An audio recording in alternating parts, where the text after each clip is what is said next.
Pemirsa TVRI Bali yang berbahagia, selamat sore dan selamat berjumpa kembali dalam program Siraman Rohani Katolik, persembahan Gereja Katolik Keuskupan Denpasar, Bali NTB. Salam sejahtera untuk kita semua dan salam damai Kristus. Siraman Rohani Katolik edisi sore hari ini akan mengetengahkan jalannya misa pembukaan Sinode Para Uskup Sedunia di tingkat keuskupan. Dan untuk Gereja Lokal Keuskupan Denpasar, perayaan Ekaristi dilangsungkan di Gereja Katedral Roh Kudus Denpasar yang dipimpin langsung oleh Yang Mulia Bapak Uskup Denpasar bersama para imam konselebran.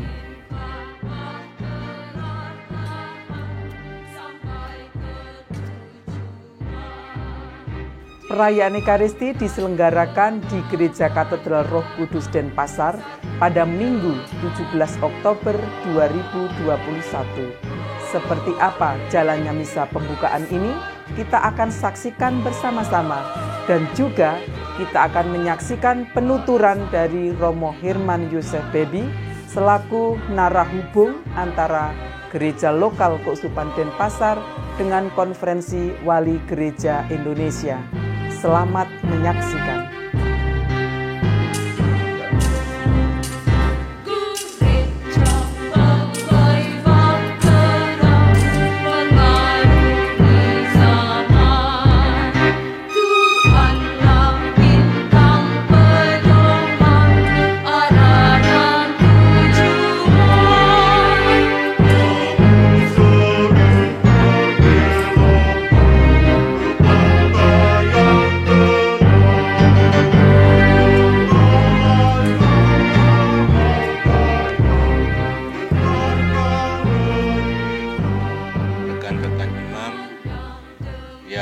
Biarawati, Bapak Ibu, Saudara-saudari, umat beriman yang terkasih dalam Kristus. Dalam sejarah dunia ini, kita mengenal yang namanya Hitler, seorang diktator yang paling kejam dan bengis. Dia ini menyebabkan Perang Dunia Kedua di benua Eropa, dan atas perintahnya kurang lebih 6 juta orang Yahudi telah dibunuh di kamp-kamp konsentrasi di Eropa. Pembasmian orang Yahudi ini didorong oleh keinginan atau ambisinya untuk menjadikan bangsa Jerman atau bangsa Arya sebagai satu-satunya ras atau bangsa yang paling unggul di muka bumi ini. Selain itu, Hitler mempunyai ambisi untuk menjadikan dirinya sebagai penguasa superpower yang paling terkenal dan ditakuti di dunia ini. Namun, Bapak, Ibu, Saudara-saudari, Hitler hanya salah satu contoh dari sekian banyak manusia yang ingin berkuasa. Seperti pada abad pertama, Kaisar Agustus dari Kekaisaran Roma, atau Raja Alexander Agung dari Yunani. Mereka juga pernah mempunyai ambisi yang besar menjadi penguasa dunia ini. Orang-orang ini sangat ambisius mencari kedudukan dan kehormatan. Dan untuk mendapatkan kehormatan dan kedudukan, mereka tidak segan-segan mengorbankan orang lain, serta meminta orang lain untuk melayani mereka. Dalam Injil hari ini, Yesus justru mengkritik sikap mencari kedudukan dan kuasa. Ia mengkritik, mencela para muridnya yang mempersoalkan siapa yang terbesar, siapa yang paling hebat di antara mereka. Ia mengkritik para muridnya yang mencari pangkat dan kedudukan duniawi dalam kerajaannya. Ini berawal dari permintaan Yakobus dan Yohanes, kedua anak Zebedeus, kepada Yesus, agar mereka mendapatkan tahta kebesaran, yaitu duduk di sebelah kiri dan kanan Yesus dalam kerajaannya. Ini adalah perhitungan manusiawi untuk mendapatkan kuasa, seperti para politisi kita di zaman ini yang menggunakan segala cara untuk mendapatkan kekuasaan. Yesus mengatakan, kamu tidak mengerti apa yang kamu minta. Dapatkah kamu meminum piala yang kuminum? Kedua anak Zebedeus itu menjawab, dapat. Berani sekali. Memang dalam masyarakat Yahudi yang boleh meminum dari piala hanyalah orang-orang besar, orang-orang terkemuka, orang terhormat. Karena itu Yakobus dan Yohanes tidak tanggung-tanggung menyatakan bahwa mereka sanggup meminum piala karena mereka memiliki keinginan untuk berkuasa. Selain itu mereka salah mengerti misi perutusan Yesus. Mereka berpikir Yesus diutus ke dunia untuk membangun kerajaan duniawi yang jaya. Tetapi sesungguhnya piala yang dimaksudkan Yesus itu adalah lambang penderitaan dan kesengsaraannya. Perlu kita ketahui bahwa pada waktu itu Yesus sedang dalam perjalanan menuju ke Yerusalem untuk menderita di sana. Maka meminum piala berarti mau menderita bersama Yesus. Sementara kedua anak Zebedeus itu mengartikan minum piala berarti mendapatkan kuasa dan kehormatan. Dan kita mendengar lebih lanjut bahwa ke-10 murid lain tidak suka kepada kedua saudara itu karena permintaan mereka untuk mendapatkan kehormatan dan pangkat. Mereka marah karena mereka juga ingin punya pangkat dan kehormatan yang sama. Maka melihat keadaan itu, Yesus menegur, mencela sikap mereka dengan mengatakan, di dunia ini, pemerintah bangsa-bangsa memerintah rakyatnya dengan tangan besi. Mereka menjalankan kuasa dengan paksa. Karena mereka ingin berkuasa dan dihormati. Tetapi kamu, janganlah demikian. Barang siapa ingin menjadi besar di antara kamu, hendaklah ia menjadi pelayan. Seperti Putra Manusia datang bukan untuk dilayani, melainkan untuk melayani. Sesungguhnya ingin menjadi orang besar dan terkemuka, itu bukan keinginan yang jahat. Malah nampaknya Yesus menganjurkannya. Hanya kriteria Yesus tentang orang terkemuka berbeda dengan kriteria dunia ini. Kalau orang terkemuka dunia ini minta dilayani, Yesus justru menghendaki sebaliknya. Untuk menjadi terkemuka, orang harus melayani, orang harus mengabdi. Ukuran kemuliaan seseorang bukan terletak pada pangkat, pada jabatan yang didudukinya, melainkan dalam sikap dan semangat melayani. Pada zaman ini, pelayanan atau servis menjadi sangat penting dalam dunia jasa. Hotel-hotel menjadi sangat laris dan terkenal kalau servisnya memuaskan para pelanggannya. Tetapi servis atau pelayanan dengan jenis ini bukanlah servis yang gratis, melainkan servis dengan tujuan bisnis, yaitu mencari keuntungan. Model pelayanan demikian tidak masuk dalam kriteria Yesus. Dengan kata-katanya, Yesus mau melegaskan bahwa kebesaran seseorang terletak dalam pelayanan dan pengabdiannya yang tanpa pamrih, bukan pada pangkat atau kuasanya.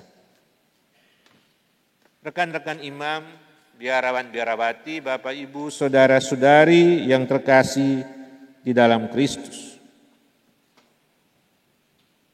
Dalam hidupnya Yesus bukan hanya berbicara tentang pelayanan dan pengabdian, tetapi Ia sendiri melakukannya. Dia adalah Allah yang punya tahta di surga, mau menjadi manusia demi melayani dan menyelamatkan manusia.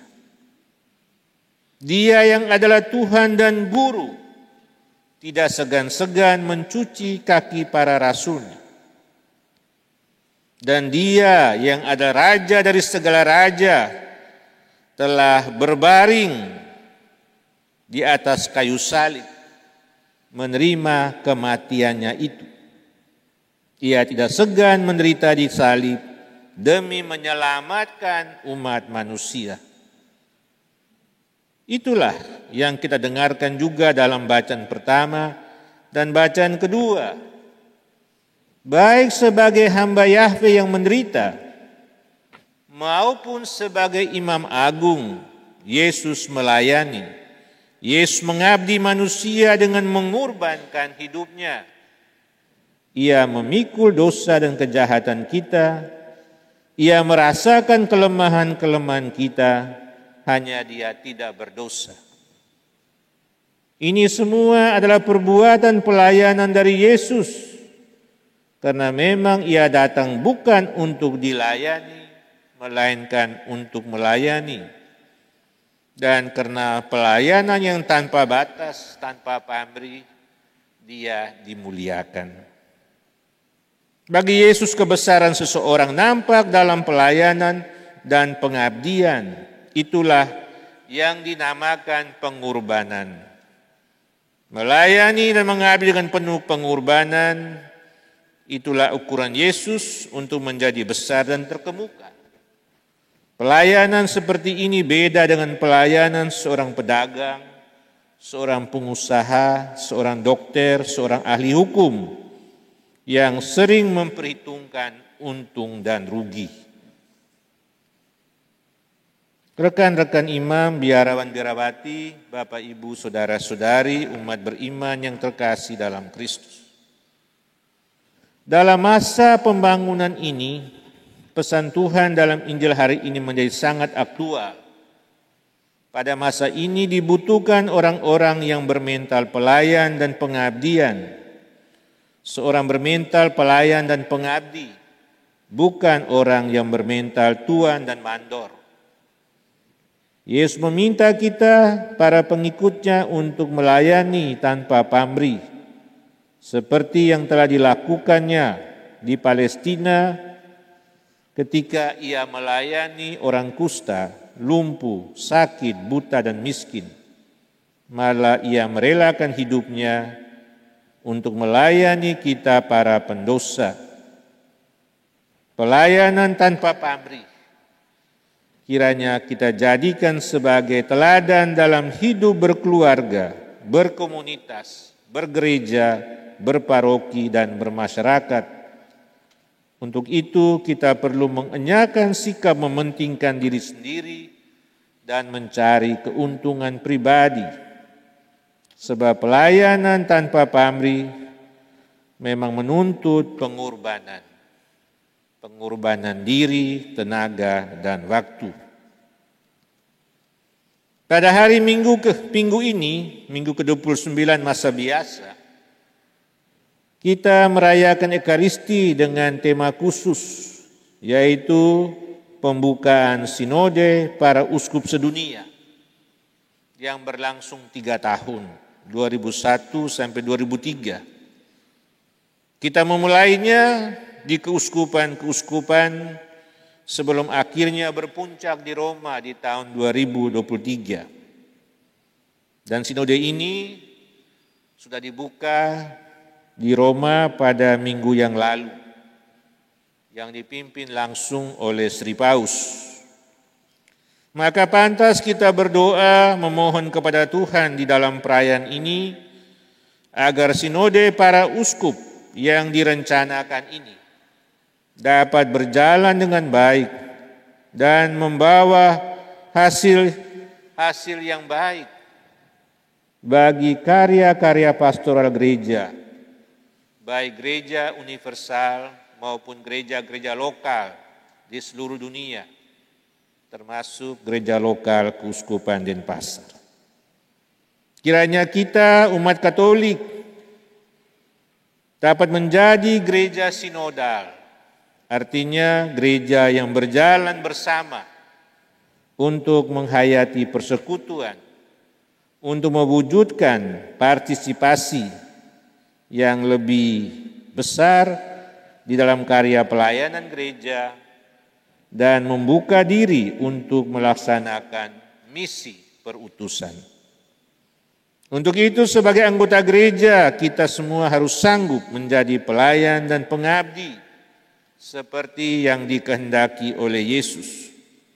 Dengan memiliki semangat pelayanan, kita akan mampu meningkatkan persekutuan, kita akan mampu melayani, kita akan mampu mewujudkan partisipasi dalam karya pastoral, kita akan mampu bersaksi dalam masyarakat majemuk. Semoga Tuhan yang Maha Baik menganugerahkan rahmat dan semangat melayani kepada kita semua. Umat beriman Katolik yang terkasih di dalam Kristus, Paus Fransiskus, pimpinan Gereja Katolik sedunia, membuat gebrakan yang sangat luar biasa ketika memutuskan penyelenggaraan Sinode para Uskup sedunia yang biasanya terjadi di satu tempat saja di Roma dan sekali waktu saja yang terjadi. Tetapi Paus melakukan arah yang baru. Penyelenggaraan Sinode para Uskup sedunia berlangsung selama 3 tahun dari Oktober 2021 sampai dengan Oktober 2023. Cukup beralasan Paus membangun gebrakan Sinode para Uskup sedunia dengan cara yang baru ini. Ada beberapa latar belakang persoalan dan juga panorama kehidupan dunia di zaman sekarang ini yang memberi warna pada penyelenggaraan Sinode para Uskup sedunia selama 3 tahun ini. Antara lain beberapa titik yang disampaikan oleh Paus Fransiskus, ada situasi pandemi COVID-19 secara global yang sangat membawa kesulitan dan penderitaan dalam berbagai macam sisi kehidupan manusia. Kemudian ada konflik lokal dan internasional antara masyarakat, bahkan juga antara negara. Kemudian meningkatnya dampak perubahan iklim yang luar biasa. Lalu ada panorama pengungsian atau migrasi besar-besaran di beberapa belahan dunia ini. Ada berbagai macam bentuk ketidakadilan dalam hidup. Ada rasisme, kekerasan, dan penganiayaan.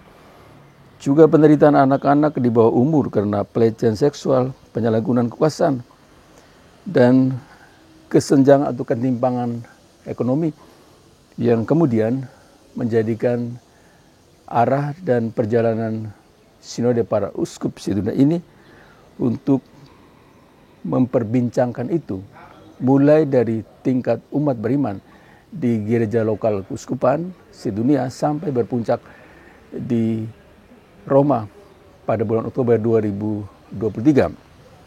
Tema yang diusung oleh Paus Fransiskus pada Sinode para Uskup sedunia 3 tahun ini adalah demi terwujudnya sebuah gereja sinodal dengan penekanan pada persekutuan, partisipasi, dan juga misi. Prosesnya sudah mulai dengan pembukaan secara resmi oleh Paus Fransiskus dalam pertemuan dan Ekaristi di Roma pada tanggal 9 Oktober bulan ini.